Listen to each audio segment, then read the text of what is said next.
Hello, I'm James Morrow, and you're watching Busting the Narrative.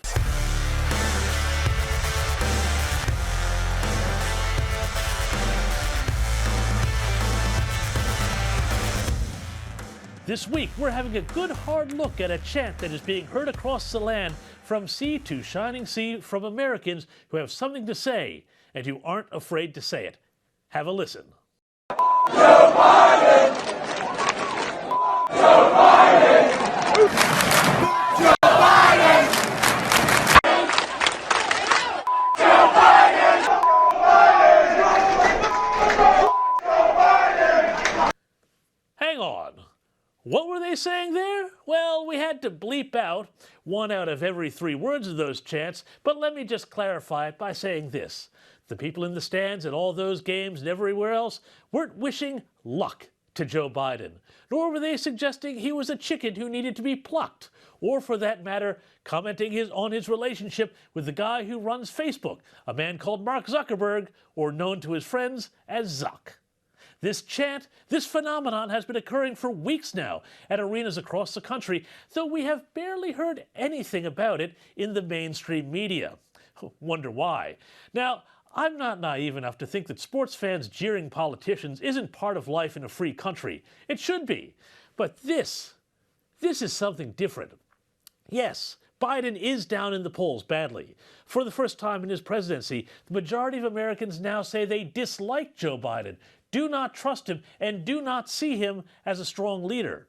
Even more worrying, just 43% of Americans view the president as mentally sharp. That is down from 54% last March, and it's pretty amazing, frankly, that they're even asking the question. Add to all that chaos on the southern border, the botched retreat from Afghanistan, a coronavirus pandemic that does not seem to be going away, and where the administration has taken to blaming the people for its own failed promises. A U.S. where gas prices are up, food prices are up, and the nation seems to be sliding back into a malaise not seen since the bad old days of, hate to say it, Jimmy Carter. And there is something else particularly interesting here. The cry, the one that we heard earlier, started on university campuses. Yes, the same university campuses that so many of us, including frankly myself, have been fretting about becoming factories churning out woke, unthinking, ignorant automatons with their heads so full of critical race theory that they get triggered if they hear a movie is in black and white. The same university campuses where conservatives are silenced, professors canceled, and, depending on which survey you read, Democrats outnumber Republicans in the faculty lounges by 20 or 30 to 1 or more.